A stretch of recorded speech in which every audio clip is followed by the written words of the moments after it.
Hello everyone, welcome back to Book Bar and welcome to another video. Today I'm going to talk about how I rate my books. If you noticed, I give out a lot of 5 stars and a lot of 4 stars on my channel.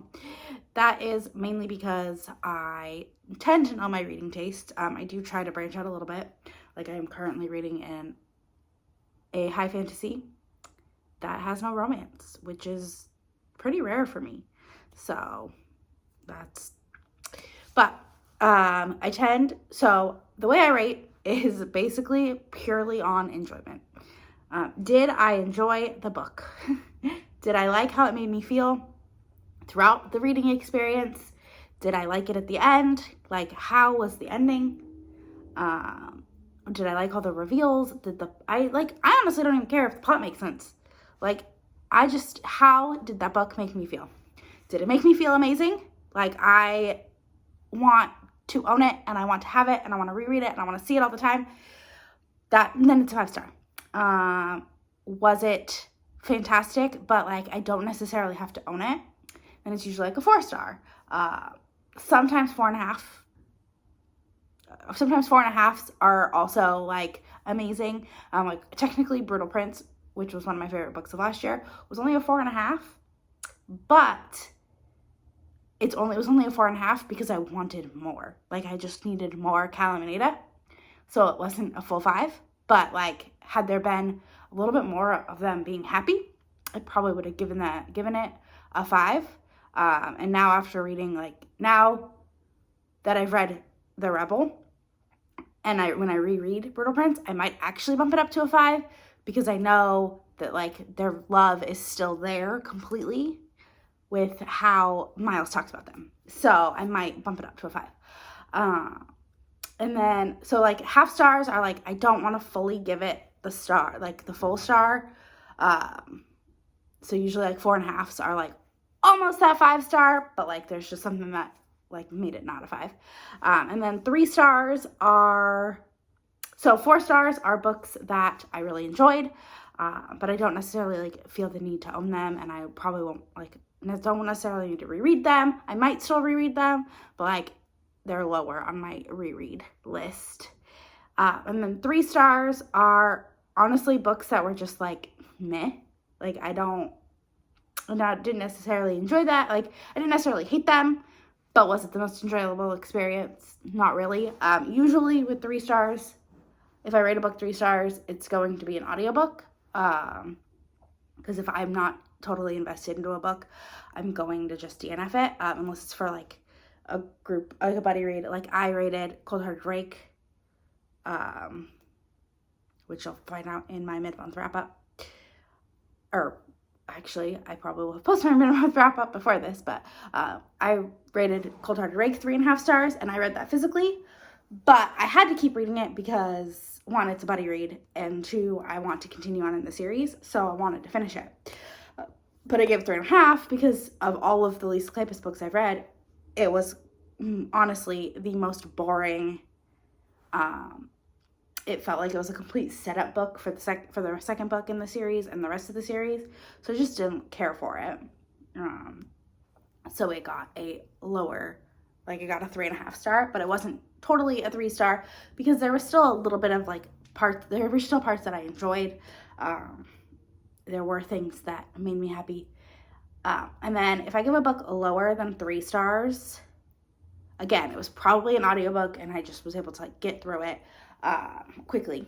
And so if I'm reading a book physically or on an ebook and I'm thinking it's going to be a 2 star, I will just DNF it because I don't have time to read a book that low. And it's rare for me to find a book that I rate that low. The only book that I can think of that I've rated super low recently is The Last Mrs. Parrish. I absolutely despised that book. Don't get me wrong, I love a good morally gray character. Morally gray characters are fantastic. Give me all of them. But there was not a single likable thing about any of these characters in that book. And I could rant about it for days. I absolutely hated it. My best friend was like, I don't get how you can hate this. My favorite book ever. I'm like, I don't understand how you could like this book. It was garbage. So I hated it, and I probably wouldn't have finished it, but I was listening to it on audio, and everyone said it gets better, it gets better, it gets better. It did not get better. I did not like it.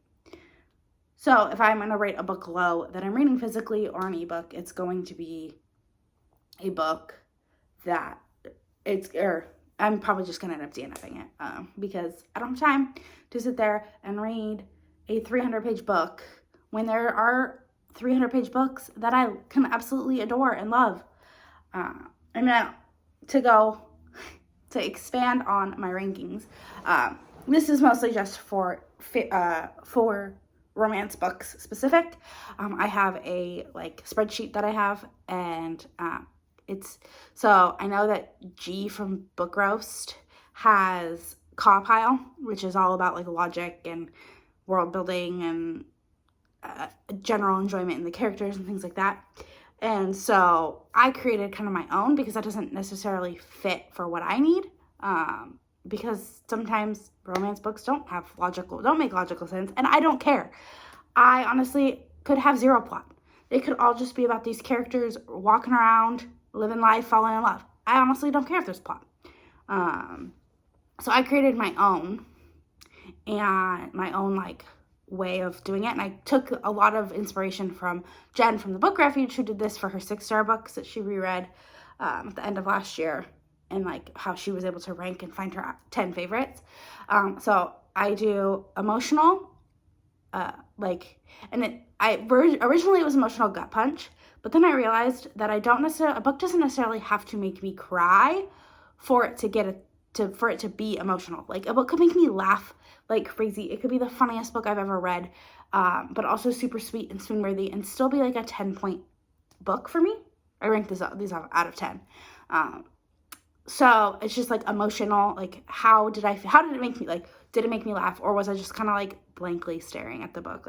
I didn't really find anything too funny. I didn't find anything sad. There was no crazy enjoyment towards it. And then I have spice level. So basically, it's hard. Spice level's hard because obviously historicals are going to have a lot lower spice than a contemporary romance or a mafia romance. So it kind of is more of a feeling for me. It doesn't necessarily, I don't share my spice rankings, because a book could be not super spicy. A Mariana Zapata book has usually one sex scene in it, but the steam of them getting to that point and how all the little bits into that are all part of the spice for me. So a Mariana Zapata book could be there's one sex scene, so it's probably a 2 on the spice scale in terms of from out of 10. It'd be a 2, but the little moments and everything leading up to it makes it all the more romantic. And so it's more of a romantic scale than it is a spice scale for me. Again, out of 10. And then I have characters, because again, I enjoy characters more than anything. So did I love them? Did I hate them? How did I feel about them? Generally, I love them.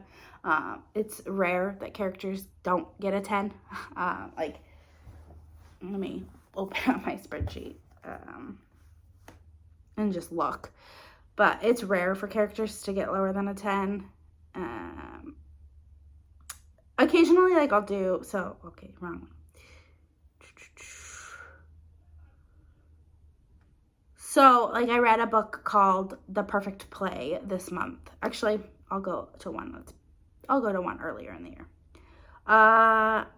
So I read Part-Time Lover in January, and I gave that one an 8 out of 10 on characters, because there were just little things that annoyed me about the characters that I didn't necessarily vibe with. So some occasionally they don't get a 10, but it's rare. Honestly, I'd say 90% of these books have a 10 in the characters. And then I have a plot section, because as much as I don't necessarily need plot in my books, if there is a plot, it needs to make sense. It can't just be there can't be major plot holes in there that's this makes zero sense. I don't understand why you did this. I don't understand this. Too little plot, too late. Things like that would lower my plot ranking. And then my final one is my overall enjoyment. So basically, if I give it 5 stars, it gets 10. If I give it 4.5, it gets like a 9. If I give it 4, it gets an 8.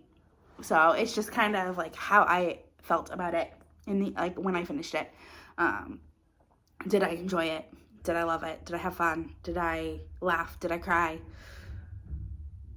Like, I mean, honestly, like reading still. Was it the most enjoyable experience? Reading the book? No, because I cried through half of it.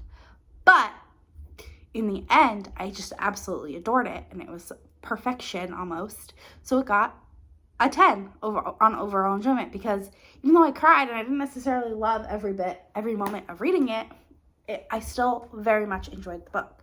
So and then that's how I kind of rank my like favorites for each month. So like I'll go through and I'll look at how I ranked each one, how I rated each one.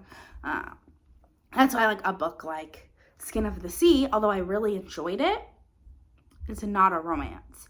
So I can't rate it the same way that I rate my romances, because there's no romance. There's no steam.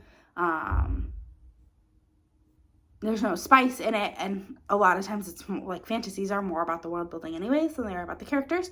So now I know there are some character driven, but again, there's no steam. So that automatically like lowers the ranking just because of that. And then again, because it's a romance, I don't necessarily think that I enjoy it overall. I mean, I'll still give it like a 10, but again, it's all subjective. That's how people rank books. Some people are super harsh on their ratings. I am not at all. If you made me feel some sort of way, in a good way, then you are probably going to be a 4 or a 5-star book. And if I hated it and hate read it and rage read it, it's probably going to be a 2-star book. I don't think I've ever rated a book a 1-star in my life. So there's that, which is good.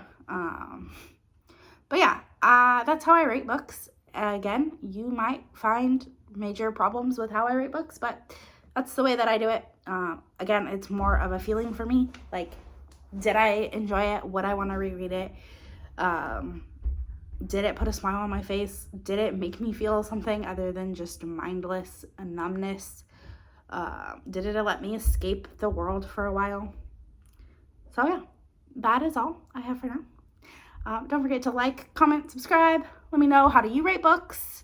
Do you think I'm crazy by rating the way I rate? Are you a harsh rater, or are you a easy rater? Let me know down in the comments. And I'll talk to y'all in the next one. Bye.